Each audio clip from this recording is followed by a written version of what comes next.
تو پیارے بچوں، اچھے ساتھی کی مثال آپ دو مکھیوں کی طرح سمجھیے. یعنی ایک مکھی تو ہوتی ہے بدبو والی اور ایک مکھی ہوتی ہے خوشبو والی. یعنی بدبو میں بیٹھنے والی مکھی، اسے بدبو میں سکون ملتا ہے، اور خوشبو میں بیٹھنے والی مکھی، پھلوں پہ بیٹھنے والی مکھی اور پھولوں پر بیٹھنے والی مکھی کو خوشبو میں ہی سکون ملتا ہے. یا یوں کہہ لے کہ ایک تو بدبودار جگہ کا کیڑا ہوتا ہے، اگر اس بدبودار جگہ سے کیڑا اٹھا کر کے آپ جو ہیں پھولوں میں رکھ دیں، خوشبو میں رکھ دیں، تو وہ کیڑا وہاں مر جائے گا، کیونکہ اسے وہ بدبو وہاں نہیں ملے گی جس سے وہ زندہ تھا. یا پھولوں میں بھی کیڑے ہوتے ہیں اور جو ہے اچھی جگہ کے بھی کیڑے ہوتے ہیں، اس کیڑے کو اٹھا کے آپ لیٹرین میں رکھ دیں یا جو ہے بدبو کی جگہ رکھ دیں تو وہ وہاں مر جائے گا. ایسے ہی اچھے دوست کو برے دوست کے پاس بیٹھنے میں گھن آئے گی. یعنی جو اچھا لڑکا ہوگا تو وہ برے لڑکوں کے پاس نہیں بیٹھے گا بلکہ اچھے لڑکوں کو ڈھونڈے گا، اور جو برا لڑکا ہوگا وہ برے لڑکے کو ہی دیکھے گا. میں نے اکثر دیکھا جب میں بھی پڑھتا تھا کہ جو بچہ بیڑی پیتا تھا یا ایک وہ ہوتا ہے تمباکو کھینی یا دل باغ کھاتا تھا بہت سا بچہ، تو وہ وہیں جا کر کے جو ہے اسی بچے کو تلاش کر لیتا تھا، پتہ نہیں کیا اسے خوشبو آتی تھی، اور سیدھا وہیں جا کر کے بیٹھ جاتا تھا اور اس سے دوستی کر لیتا تھا، اور پھر وہ اسے اپنا بیڑی پلاتا تھا، جو ہے دھوئیں نکالتا تھا وہ بچہ اسی کے ساتھ ساتھ. لیکن جو بچہ نیک آتا تھا مدرسے میں، تو میں نے اکثر ہی کیا بس ہمیشہ یہی دیکھا کہ جو بچہ نیک آتا تھا تو وہ جو ہے کیا کرتا تھا، وہ اسی کے پاس بیٹھتا تھا جو بچے نیک ہوتے تھے، انہی کے پاس پہنچ جاتا تھا وہ. تو اچھے بچے اچھے بچوں کے ساتھ رہتے تھے اور غلط بچے غلط بچوں کے دوست ہوتے تھے. اگر آپ کو اچھے ساتھی مل جائیں، میں یہ نہیں کہتا کہ آپ جو ہیں دوستی نہ کریں، دوستی کریں، اچھے لڑکوں سے دوستی کریں. اچھے دوستوں کی تو یوں فرمایا کہ اچھے دوست تو نعمت ہیں، ان کی قدر کرو. حضرت عمر رضی اللہ تعالیٰ عنہ جیسا صحابی وہ فرماتے ہیں کہ اسلام کے بعد سب سے بڑی نعمت اچھا دوست ہے، نیک دوست ہے. جب اپنے بھائی سے محبت پاؤ تو اسے سنبھال کر رکھو. اور امام شافعی رحمت اللہ علیہ وہ فرماتے ہیں، ان کا ارشاد ہے کہ جب تمہارا دوست بھائی کے کاموں میں تمہارا مددگار بنتا ہو تو اسے خوب مضبوطی سے تھامے رکھو، کیونکہ نیک دوست بنانا بہت مشکل اور اسے کھو دینا، بولو بھائی، اسے کھو دینا بہت آسان ہے. اور حضرت حسن بصری رحمت اللہ علیہ کا تو فرمان ہے کہ ہمارے یہ دینی بھائی ہمیں اپنے بال بچوں سے بڑھ کر عزیز ہیں. یعنی جو آپ یہ جو جتنے بھی یہاں ہیں نا مدرسے میں، سب کے سب یہ سب آپس میں بھائی بھائی ہیں، کیونکہ گھر والے تو دنیا کی یاد دلاتے ہیں. جب آپ گھر جاؤ گے تو کیا امی کیا کہے گی، فلاں چیز لاؤ، فلاں چیز پکانے کو لاؤ، یہ پانی لے کے آؤ، بجلی نہیں ہے، پانی نہیں ہے. اور بھائی بھی ہوں گے وہ بھی اسی طرح کی بات کریں گے، ابا ہوں گے وہ بھی اسی طرح کی بات کریں گے. لیکن یہ جو اچھے دوست ہوتے ہیں یہ ساتھی آخرت کی اور اچھے کاموں کی ان کی صفت ہوتی ہے، اور اچھے کام جو ہیں انہی کے ساتھ ساتھ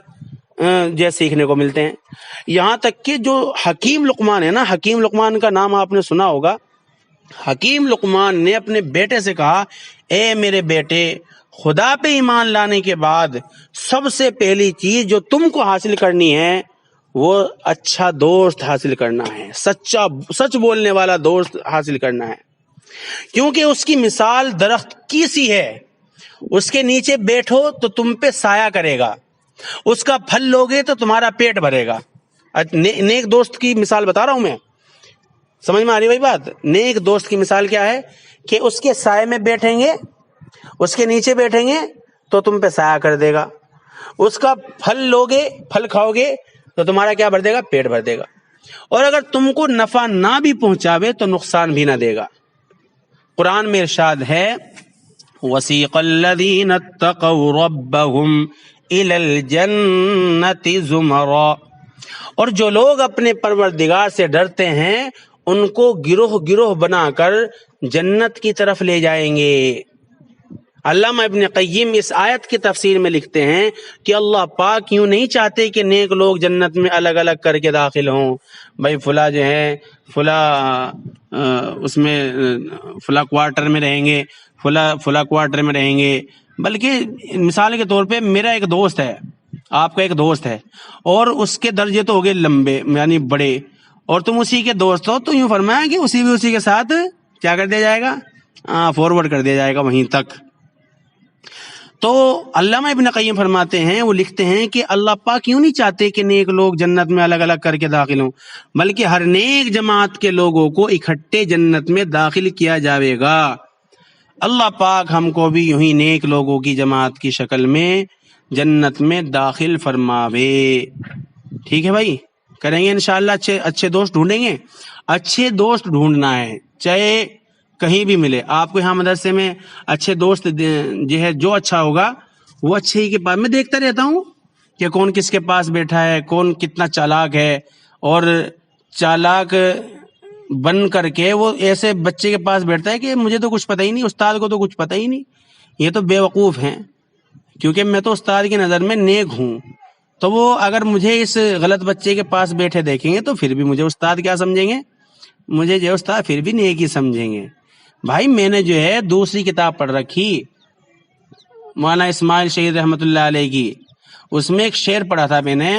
کہ بد کی صحبت میں مت بیٹھو، اس کا ہے انجام برا، بد نہ بنے تو بد کہلائے، بد اچھا بدنام برا۔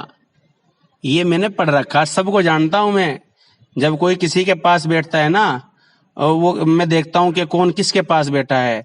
چالاک بچے کے پاس بیٹھا ہے یا غلط بچے کے پاس بیٹھا ہے، یا جو چھٹیاں زیادہ کرتا ہے اس کے پاس بیٹھا ہے، یا جو سبق زیادہ سناتا ہے اس کے پاس بیٹھا ہے یا نہیں بیٹھا۔ یہ اور صرف میں ہی نہیں سمجھتا یہ ساری بات، مدرسے میں جتنے بھی اس اساتذہ پڑھاتے ہیں چاہے کسی بھی مدرسے کے ہوں،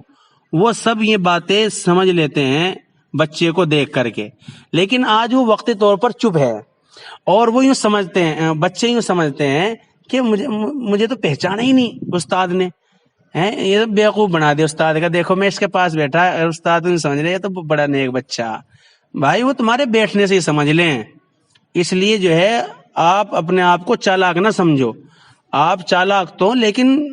خراب والے چالاک ہو، چالاکی ایسی دکھاؤ جو ہم نے نہ دیکھی ہو یا ہم نے نہ کری ہو۔ ہم بھی کرتے تھے اس طریقے کی چالاکی کہ اگر ہم جو ہیں کوئی ایسا کام جیسا کھیلنے جانا تھا، کرکٹ کھیلنے جانا تھا، تو کرکٹ کھیلنے والے کی ہی رابطہ کرتے تھے ہم، بھائی ہاں کب جانا ہے، کہ کیسے کھیلنا ہے، تو یہ چالاکیاں کرتے تھے، ہم نے بھی کری ہیں یہ چالاکی، کھیلنے والی کہیں جانے والی۔ تو اس لیے جو ہے ان چالاکیوں کو ختم کر کے آپ پڑھائی کی طرف دھیان دیں، اور دوست بنائیں تو کیسا دوست بنائیں گے، اچھا دوست ہو، زیادہ سبق سنانے والا دوست ہو، محنت کرنے والا دوست ہو، ماں باپ کا فرما بردار دوست ہو، ٹھیک ہے۔ اللہ ہم سب کو عمل کی توفیق عطا فرمائے۔ سبحان اللہ و بحمدہ، سبحان اللہ العظیم۔